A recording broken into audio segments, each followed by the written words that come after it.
Welcome to the show with no name for May the 3rd, 2013, or May the 4th if you don't watch this until tomorrow, or whenever. Whenever. But it'll say right above Gavin's head, May the 3rd, first hour. Okay. You don't see it? I don't see It's coming. Oh, It's coming. I see REC. There it is. There. Oh, okay. Magic. It's nice to build cues in.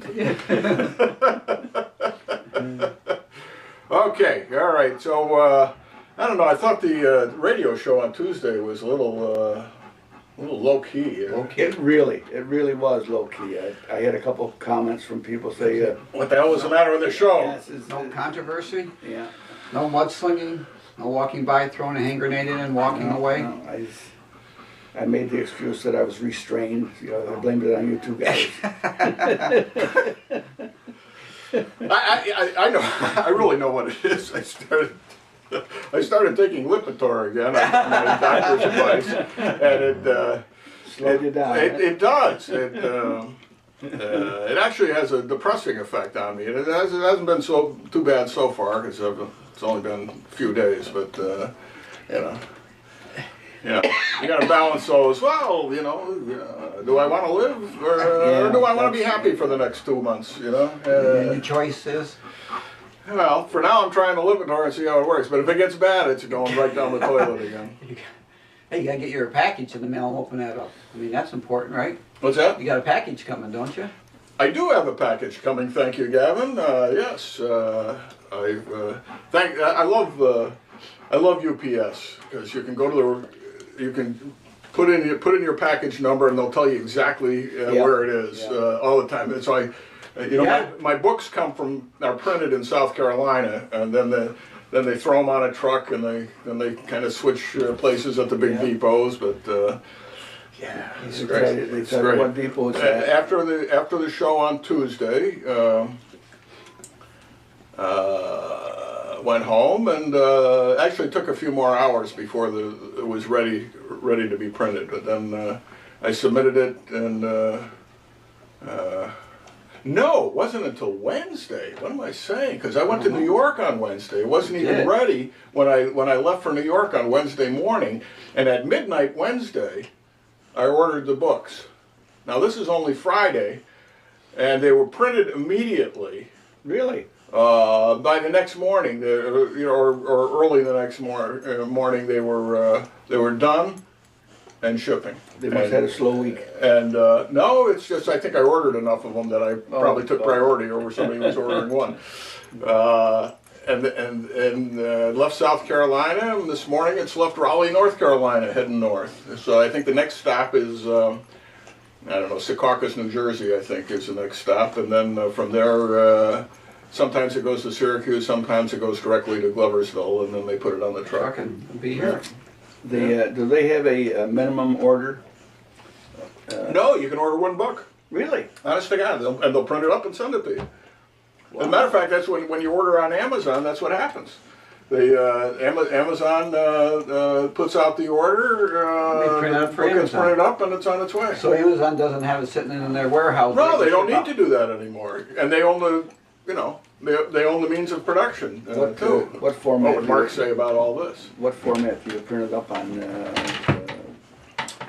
Microsoft Word or Microsoft? Well, you send a PDF file to them. I wrote it with Open Office, which is similar to Microsoft Word, compatible, pretty much compatible with it, and it's free and it's terrific. It does everything I want it to do.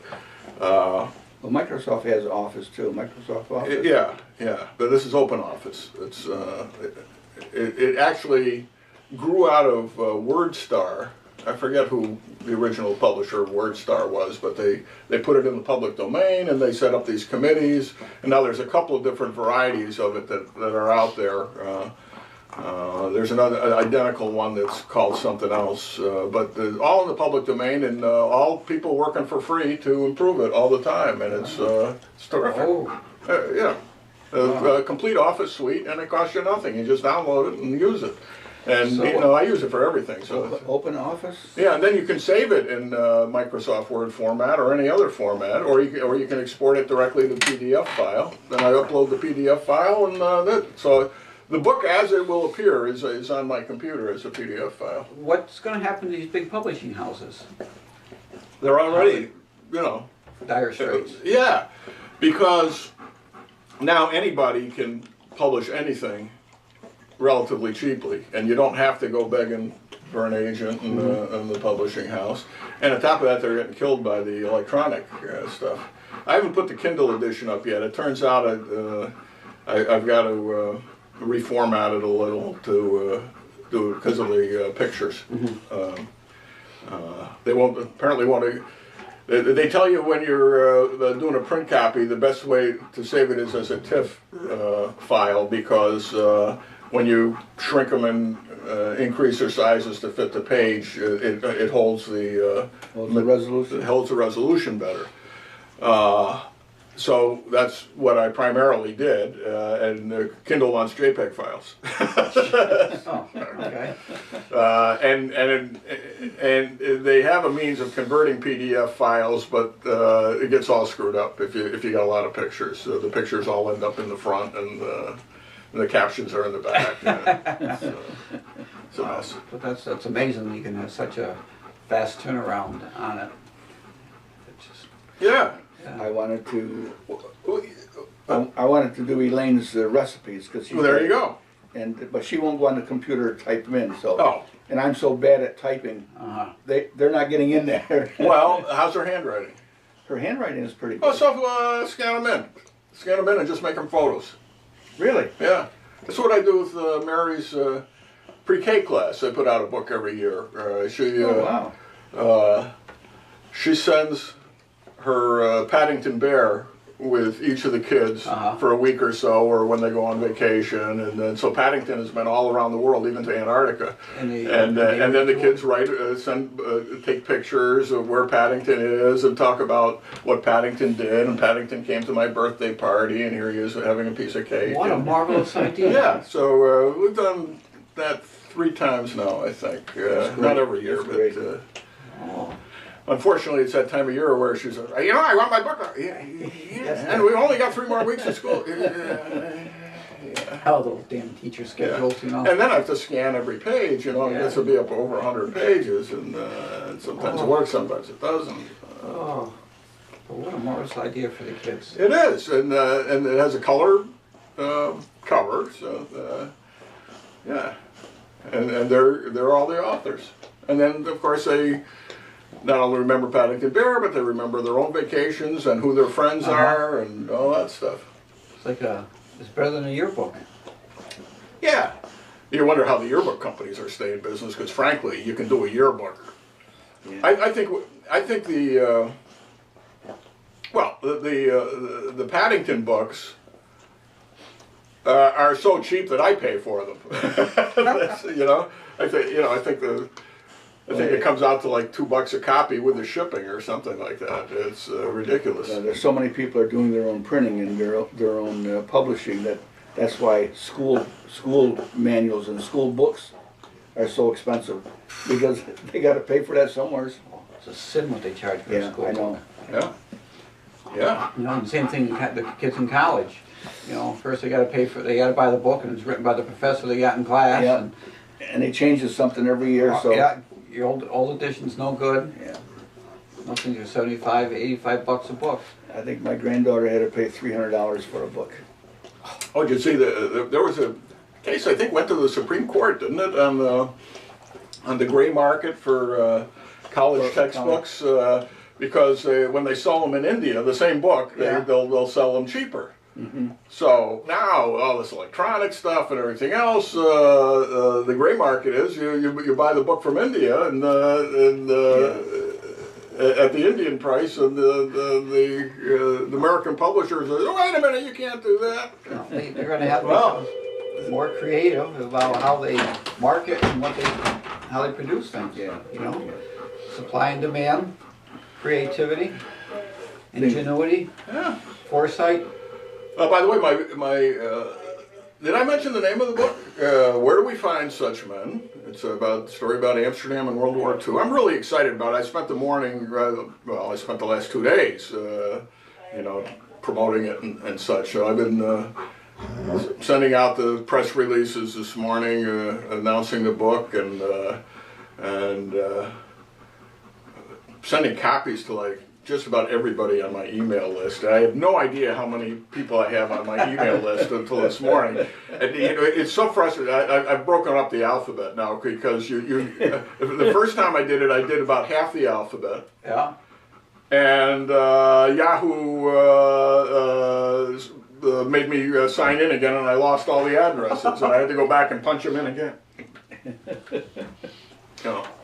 So you got one from me. Yeah. I don't know if you Got got this it yet. And Jim, I don't think you did because it's alphabetically by first name. The way it works out. I don't know. So I didn't get to you yet. Babe got one. I voted for Babe. I I voted voted for for Babe. Babe. Yeah. Yeah. So that's neat. Anyway, I love the book. Has Mr. Petruccia read the Galleys? Yes. Actually, that's a good question. He read. The answer is really no, because he read. The copy he read was the first time I had it printed up, and it was awful. And he came back with all kinds of good suggestions for me. And after that point, I cut stuff, I added stuff, and it doesn't look at all like what he read. Now that I think about it, one of my friends, is a military guy, has been reading it in spurts because he's been busy traveling, and he forgot to pack it at one point. But he keeps sending me these glowing emails how much he loved this, and then tells me what page he's on. And he said, "This is terrific. This should be published by a major publisher and read by everybody in the world." And all that. And then he tells me what page he's on, and I just smile because he hasn't even gotten to the good stuff yet. But It is a terrific book. I got it. I'm not a great literary person, but I was enthralled with it. When you know some of the names, you know some of the families, and you picture some of these most unassuming men, because they were our father's generation, and what? These guys did what? I saw them raking the lawn. Okay, right, it just right. Doesn't compute. It doesn't compute, but then it becomes truly amazing when you reflect that this is what they did. But I'll tell you, the best thing about the book is the title. I think you could not have picked a better title for the subject matter and the manner in which it's presented, and the stories that are in there. It takes you. You need to take a pause when you read that, because wow. Yeah. It really, really does. So whatever perspired you or inspired you to choose as a title. Well, let me tell you, I pondered for years over the title to that, and it's held in my document files as Amsterdam War Book, because I just couldn't come up with a title, and on and on and on, and there was. I forget what it was. I think I was thinking about some other Reagan quote besides "Where do we find such men?" and then it just clicked. And then I said, I had to. Now, what exactly did he say? And when did he say that? And how was it worded? And it turned out he had used the phrase several times over the years. The first time before he became president, and it was. Welcoming home prisoner of war John McCain is how it came up. There were a bunch of POWs in the audience, including McCain, who was the most prominent because his father was the admiral in charge of the United States Pacific Fleet.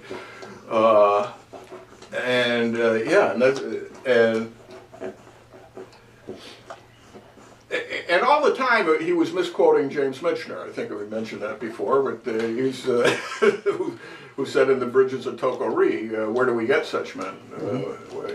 In fact, it's in the. Did you ever see that movie? Yeah. It's wonderful. I saw it, but I don't remember it. It is so authentic. Of course, it's based on a real story and real people. But William Holden plays this. I think it was a doctor, wasn't he, or something, or a dentist, or anyway, he's a World War II vet who gets recalled up into Korea, and it's the last damn place he wants to be. And he has no. Doesn't give a hoot one way or another what happens to Korea, but he does his duty, and he gets shot down, and Mickey Rooney comes to try to rescue him, and they both end up getting killed, and the heroes are all dead at the end of this picture. That's a non-Hollywood type picture, and it's really gripping, and it says exactly what Frederick March as the admiral or the captain of the aircraft carrier said. He's sitting on the bridges at the end of the movie. He says, "Where do we get them? Where do we get such men? Where do we get such men?" Well, that was wow. That was inspiration to choose that as a title. Yeah. So Reagan misquotes it, and then it becomes, "Where do we find such?" So I find the McCain quote, and it kind of rambles in a direction that doesn't work for me to put it at the front of the book. And then I said, this is not where I remember it from. It wasn't this. And then it dawned on me, because I was a delegate to the 1980 Republican National Convention, and I remember him saying that. No, it wasn't 1980. It was 84.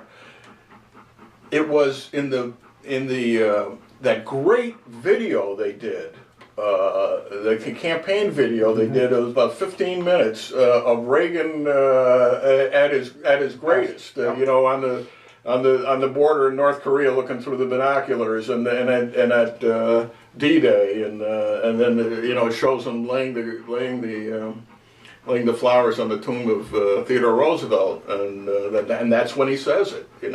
They were what George Marshall called our secret weapon, the best damn kids in the world. Where do we find them? Where do we find such men? And that's why I love the picture I chose for the cover.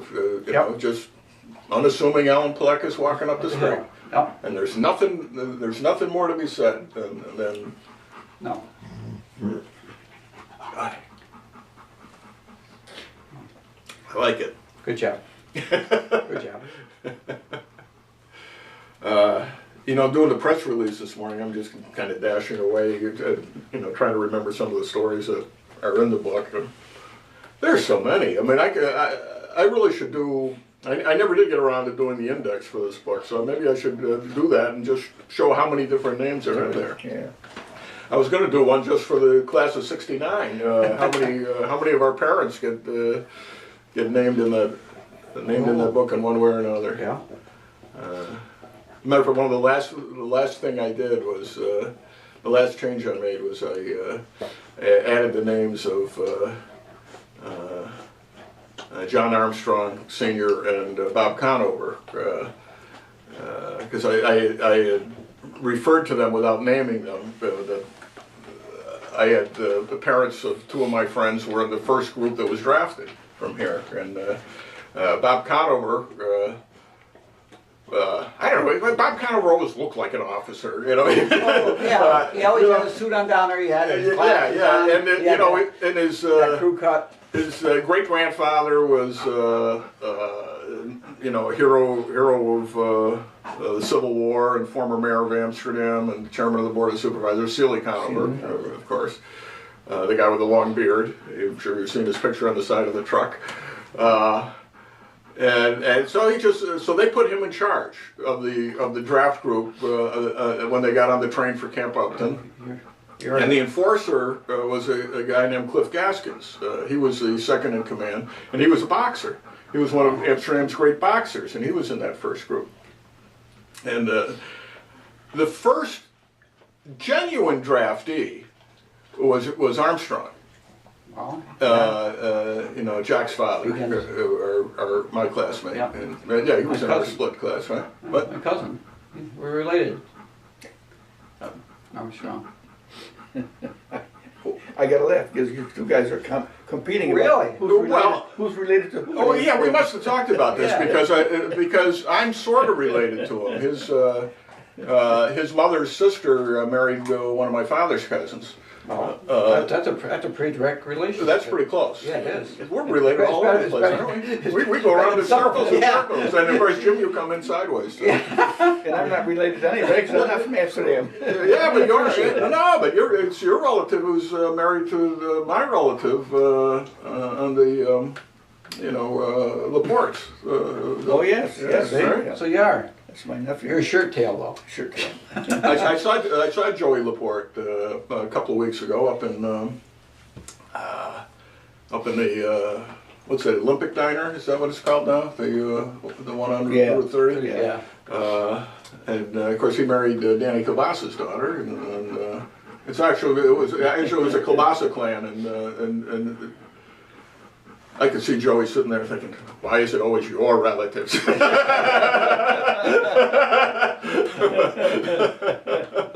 Yeah. Yeah, right. A couple of Kielbasa babies on the way, by the way. Really? Yeah. Anyway, so He got yes. pulled in by alphabetical order, so Armstrong was. What's that? It came in by alphabetical order, and Armstrong, beginning with A, was one of the first ones who got pulled. No, it had nothing to do with it. There were like, I don't know, 14, 15 guys, or maybe 20 went in that first wave, but the draft board, got these guys to volunteer for. They were going in anyway. They were going in the service anyway. So they filled their draft quota with the volunteers. But Armstrong was a genuine draftee, the only genuine draftee in that bunch. There's still at least one guy left because Bob Cudmore interviewed him. A guy from Gloversville, lives in Gloversville now, was in that group too. Forget his name. Didn't make the cut of my book, but it was close. Anyway, he goes in for 1 year. The draftees were getting 1 year of military service in November of 1940, and then the notice of his release was in the recorder on September 9th, 1945. That's 1 year. Armstrong. His 1 year lasted until the war was over. So most of them were in there for 3 to 4 years. Yeah, well, the ones who went in early stayed for the most part. Very few of them. Only the flyers got out. They did. If they survived 50 missions, they were allowed to go home. Boy, been reading a lot of good World War II books, and I don't understand the Japanese. But they were fanatics, and so were the Nazis. And you can't deal with fanatics. We're trying to deal with fanatics right now. The war was over for them by the 1st of 1943. It was really over after Midway, but it was clearly over in 1943. Once they lost Guadalcanal, it was over, and there was no way they were going to win at all. And when you think of how... Well, the rank and file weren't told. They just, it's funny though. You think that, but it's not really so, Jim. Because I was reading, the newspaper reports out of Tokyo, and they were fairly candid. When they lost the battle, it was in the paper in Tokyo right away. We've lost Guadalcanal. We lost, it was in the newspapers, but the soldiers on the line weren't. Well, the soldiers on the line were fighting for the emperor, and it was a fanatical. It was considered the worst disgrace to be taken prisoner. Okay, yeah. And that's why they had nothing but contempt for our prisoners of war. How dare you be alive? Yeah. You worthless worms. You were a disgrace. You were a disgrace. So we'll work you to death. We'll starve you to death. We'll do everything because that's all you're good for. Yeah. They made slaves out of our know. I came across, geez, now I've forgotten where it was. A guy who was, I think, worked on the River Kwai project. I'm not sure if it was an Amsterdam guy or maybe it was in one of the books I was reading. It was one of the prisoners who got Yeah. released. That was a great movie. That's a great movie. How much of that is true? Any of it? I think the whistling, yes. Well, I mean, The theoretical. the bridge was built by prisoners of war. Whether,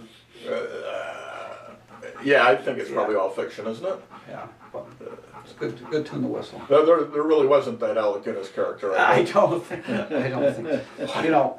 What a great picture. That was a Oh. good picture. You know, we saw that at the drive-in. How old could I have been? When did it come out? 57, 58? Something like that? Maybe a little after that because of No, it was color. It was in color. It was still in the- getting black and white made. Well, no, yeah, but this was a big CinemaScope movie. So that came... I don't think it was any later than 58. We saw it at the Turnpike Drive-In in Albany, which was about half a mile from our house. Uh-huh. And I remember it vividly. I mean, I'm 6, 7 years old, and I was just enthralled by this movie. And no matter how late, you know, because it didn't start till 9 o'clock probably. Didn't start to dark. Right. And for probably years afterwards, we were all playing Alec Guinness falling on the plunger at the end of the movie. Yeah. Yeah. Oh, One of the great performances of all time. What an actor. You ever see his early stuff, the comedies? Those really hilarious, brilliant British comedies he did? Oh my God. There's one where he plays about 15 different parts, all these people who are heirs to his fortune, and somebody has to kill off all of them to inherit the fortune.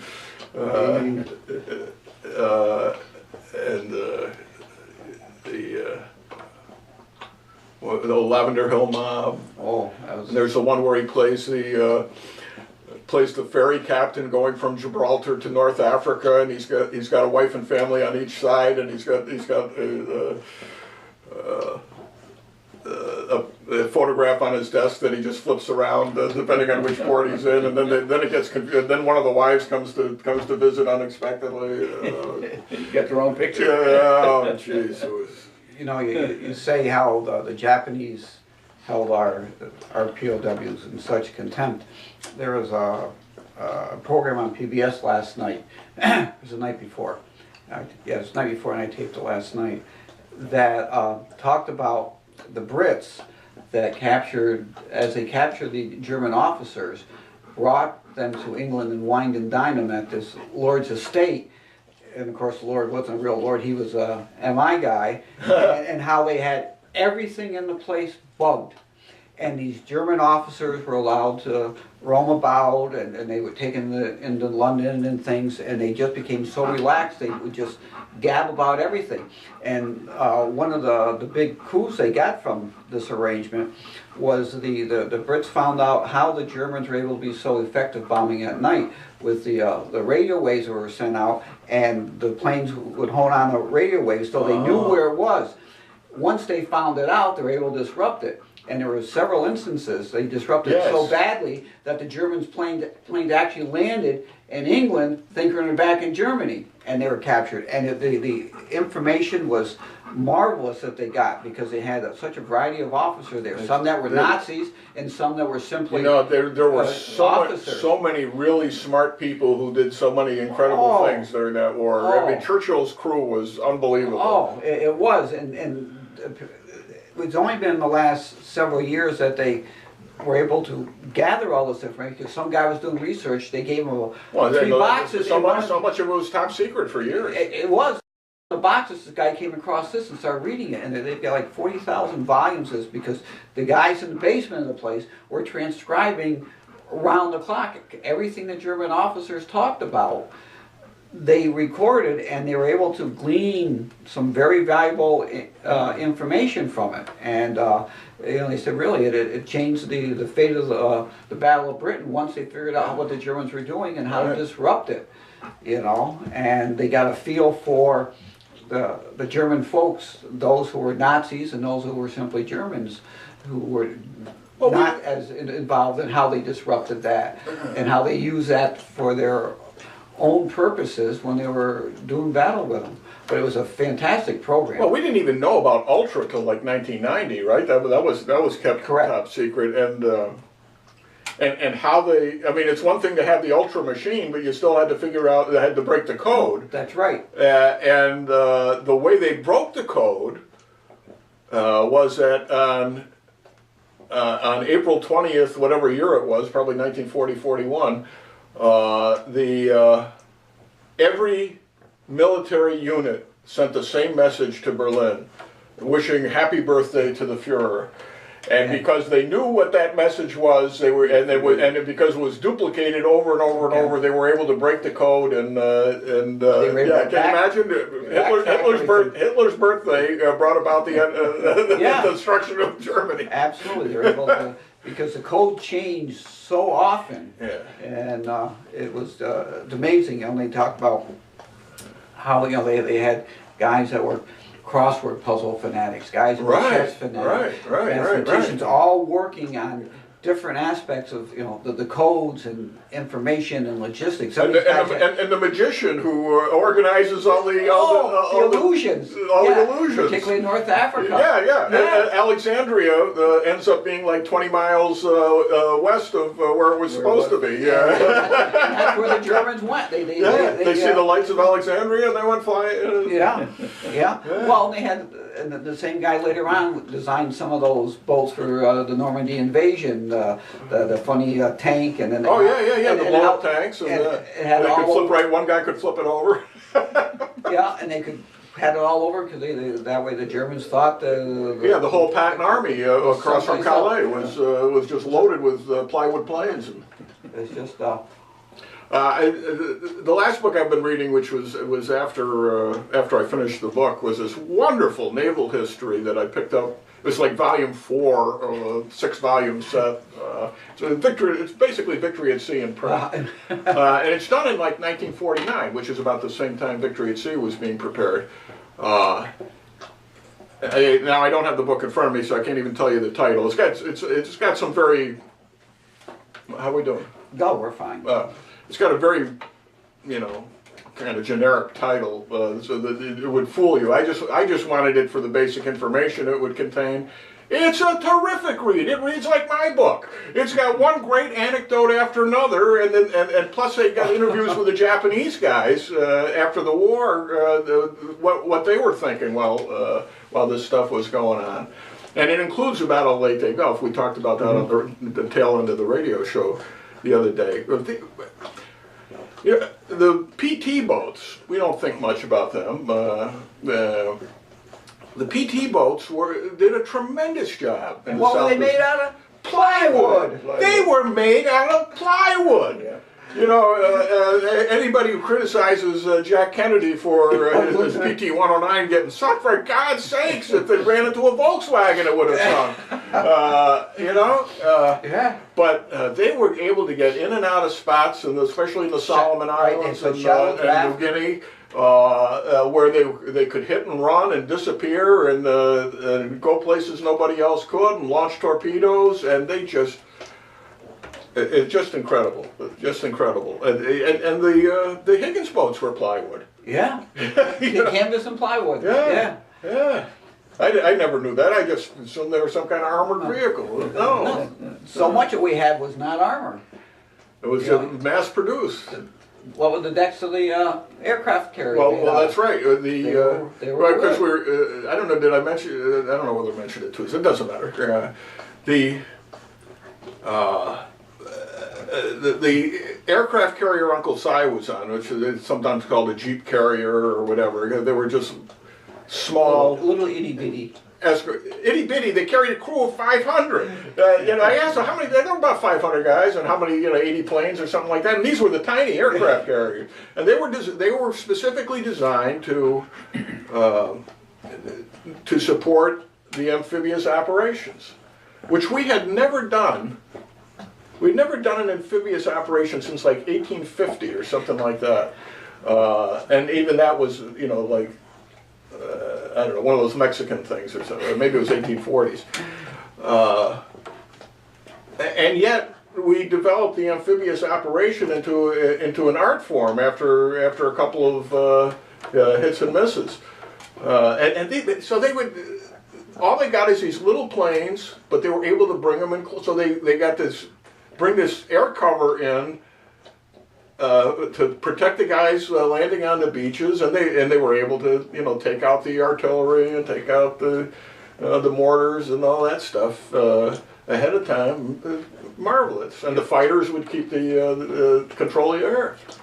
Not only were you fighting in two theaters, you were fighting in two theaters with completely different dynamics and different types of battle plans that had to be carried out. Oh yeah. You know, the Pacific was predominantly naval Right. and landing, whereas in North African Europe it was, you know, it was a slug 'em out. Right. ground thing. We didn't have really a serious land battle till Okinawa. Oh, the Philippines. The Philippines was a serious land battle. But before that, it was just taking one small island after another, or you know, like they did in New Guinea, would just bypass the. MacArthur's plan was just brilliant. These guys, they had nothing. All the money was going to Europe, and yet that war ended almost as soon as the other one. And you know, you look at how the supply line that had to be established in the Pacific, because you had to go 6,000 miles. so far, Yeah. and you weren't going to someplace. Everything was getting brought to you. I mean, you had guys out there who saw nothing but salt water for years, years at a time. Cy never saw land once he was on board ship. You know, and how many thousands of ships you had to have in that supply line to keep the ships on the front line supplied, and then the Marines on the beaches supplied. It was huge, and how quickly they had to crank this stuff out. It's just it defies description what we were able to produce in that war and deliver, and the fact we had nothing to start with. We had nothing to start with, and there were just some brilliant people figuring out the logistics of all this, and they're the guys who won the war as much as anybody. You know, Alan Kimball from Amsterdam, the brigadier general who was in charge of supplying Europe, the American forces in Europe. Yeah. Okay. You know, how many cans of Spam do we need on Thursday? You know. Yeah. Yeah. And this stuff, they're just. And you have to send out enough to take into account that you're going to lose some of it. That's right. You're going to lose some on the way. And the ammunition, you know, they. How many millions of rounds they had? Oh my God! The Battle of Leyte Gulf, they shot off everything they had. You know. And then they had to get resupplied. Do something again. Right. Right. It's just. Some of those planes were faking. They could run out of ammunition altogether, and they're still doing strafing runs. We were talking about the escort carriers. One of the things in this book was that a guy working below decks on an escort carrier could put his hand on the hull of the ship and be 1/2 inch from salt water. That made him feel real good, didn't it? Yeah, and the armor-piercing shells would hit one of those escort carriers and go right through the other side. It did less damage than if it had been metal. It did much less damage. Yeah, that's right. You know, it's funny. And I think probably a lot of the PT boats survived for that same reason. You know, just one side out the other and made a little hole and a little bit bigger hole, but that's it. And then these guys are all trained to go down and patch the holes. You know, they go down. Okay, everybody, bring your mattress down to hold number 3. You know, they bring it, and the suction would hold the mattress in place till they were able to get to port and fix the hole properly. You know, they had all these World War II movies, and there was always a sub in there, and they dropped depth charges, and then one of the pipes would burst, and they'd have to be trying to, you know, just how frightening that had to be. At least on a PT boat, oh my last resort you can jump out. Right. Okay, you couldn't jump out of it sub. Right. Your last resort was just hoping you go quick as you go down. In this book I just read, there was an interesting story with somewhat of a local connection. and that is the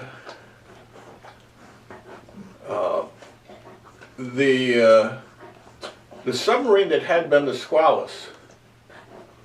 The Squalus sank in 1938, and Danny Persico from Amsterdam was the last guy off who survived. Eventually, the Squalus was raised, fixed, and renamed. Now, I can't remember off the top of my head what it was renamed. But it ends up in this battle, I think in New Guinea, where it comes Is it now? Huh? Is that politically correct now? Well, It should be New Italian? It should be New Dago. Anyway, Sorry. it comes to the rescue of a submarine that had stood by and helped the Squalus. Really? Yeah. Goes around, comes around. Yeah, Oh, that's yeah, and yeah, then those guys would have been. They were dead. You know, got all these depth charges, and they were dead in the water. And they did manage to surface finally. They got hit like 6 times with depth charges, and it describes the horror what you were just talking about. You know, you're down there and just go boom, boom, and the submarines are rocking back and forth, and there's nothing you can do but just sit there and wait it out or die. You know, Real scary. Yeah. and there are, you know, several guys from Amsterdam who were lost on subs that they never found. One of Cy's best friends was on one of those. Bookie. Yeah. His friend Bookie. Why do you call him? Why do they call him Bookie, Uncle Si? He used to take numbers in high school. What do you think? What a town. Anything you wanted. Amsterdam. Anything. Oh, jeez. What time we got here? About 10 off. Oh, we got a lot of time. Yeah.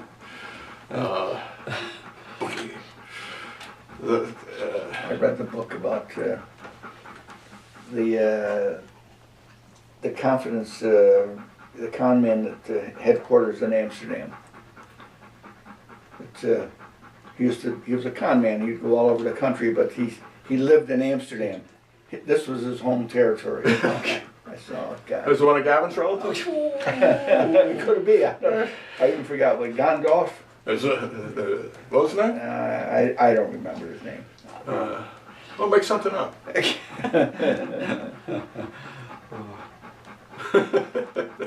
Wasn't Isabel, was it? No. He probably hung out there.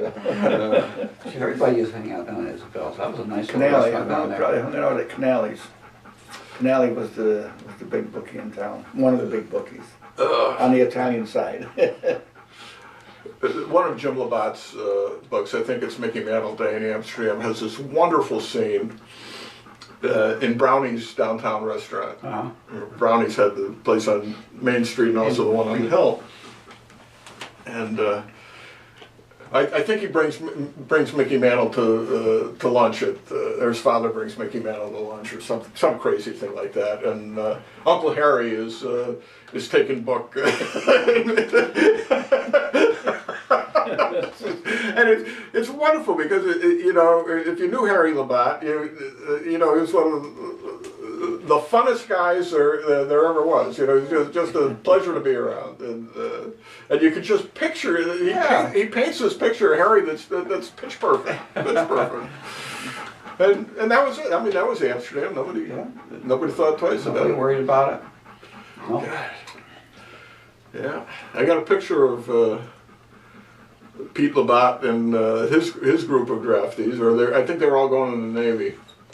And he's in the picture, Dutch Howland, with Stanley, Mark Stanley's father, Yeah. and a couple other. I knew almost everybody in the picture.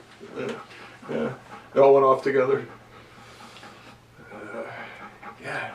How many of the people in my book ended up holding public office? And it's coincidental. I wasn't writing about them just because they were politicians I had known. Yeah. They came back and gave some more. Yeah. Absolutely. I did not put in the book, and I thought about it. Then I did, I tell some of what happened to some of the guys after the war, but I didn't. There's too many of those stories to tell. But Charles de Groff, first class hero, Silver Star on Okinawa, and came up through the ranks, started as a private in Company G, and ends up as I think a full colonel, or at least a lieutenant colonel, by the end of the war. They give him his own island to capture in Okinawa, and then he goes to the front lines on the Big Island, and every single one of his objectives is reached. Your assignment is to capture this hill by noon tomorrow, and they do, no matter what. A lot of other people weren't able to do that. Just a perfect example of an ordinary guy who does extraordinary things with exceptional skill and motivation. At one point, one of his company commanders says, we can't move forward. We're pinned down by mortar fire, and his message back is, the hell you can't. You're going to be under mortar fire whether you're there or moving forward. Move, and that was his philosophy. And they took a lot of casualties, but they got the job done. So anyway, de Groff comes back. He's like the big town hero. He's the Grand Marshal of the Welcome Home Parade. Yep. And the following April, he runs for the school board. Something you're familiar with.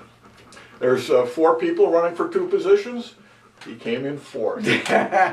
There probably wasn't a man in the city of Amsterdam or woman more capable of understanding the proper administration of anything than Charles de Groff, and big hero, and it was probably everybody resented him because he was an officer.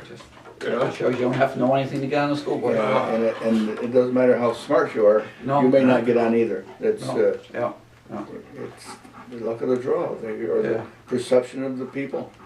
If we've been a comic, we've been a... Yeah, he ends up being one of the real heroes of the book, I think. It's just remarkable, man. Remarkable. Well, we got enough is that enough for 1 hour? Oh yeah, okay. All right, this is going to be less than an hour, but we got to get out of here by noon. So it doesn't matter what time we started. We got to we got to finish on time. So anyway, I'm Bob Going with Jim DeKosh and Gavin Murdoch, and we'll be back shortly with the second hour of the show with No Name.